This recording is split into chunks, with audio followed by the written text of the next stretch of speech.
When I was on the streets in Vancouver, I couldn't go anywhere. I was stuck. I had a 6 block radius where I lived for an entire 13 months. Um, I couldn't leave. I couldn't go anywhere. If I tried, I would live in fear because I couldn't go anywhere. I was like stuck. I was trapped.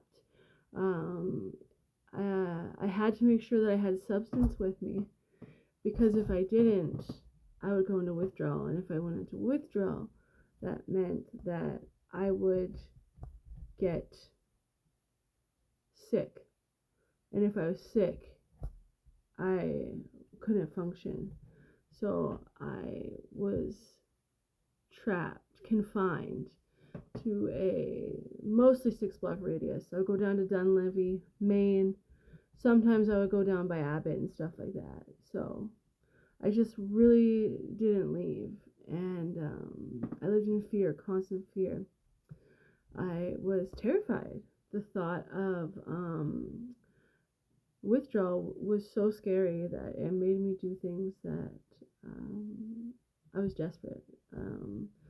I couldn't function without my stuff, and it was just really hard. I really didn't know what else to do. I tried my best. Like, I got into a lot of trouble. I was miserable. Life was a drag. It was constant opportunity. So, like, if I found something on the ground, I would have it for like 5 minutes. I would go sell it. If like like I'd find people's like brand new cell phones, and I would go sell them on the streets. Um, like it didn't matter what it was. If it had value, I would take it and I would give it to someone. Thankfully, I never got into IV while I was out there. Like I had been there, done that um, when I lived in Calgary, and like I did it a couple of times, but I never let it, like, I just saw people's arms out there, and I was just like, I just don't ever want that to happen to me. I don't want to get scarred. So I stayed away from that. But my whole life revolved around 6 blocks and $20. Like, I was just so afraid to go anywhere. I lived in constant fear, terrified of getting, like, sick. Was always fighting with people, violence everywhere I went. Just mean, vicious, vicious, vicious, vicious. But now that I don't consider myself free from my addiction, I still am connected to a chain because I'm on methadone. So I'm confined to a pharmacy I have every 24 hours. So I have 24 hours now instead of every 2 hours, 45 minutes, depending on how good the stuff was. Yeah, I I really, really, really try. I really try my best these days to like make sure that I don't have to um, like go very far or do anything that's too crazy because like it's just the beginning, right? Like I think in a sense I'm grateful. Like I'm not setting myself up for failure these days, knowing that I don't have to worry so much about like going places, like traveling far, setting myself up for intense situations. Like I can take it easy.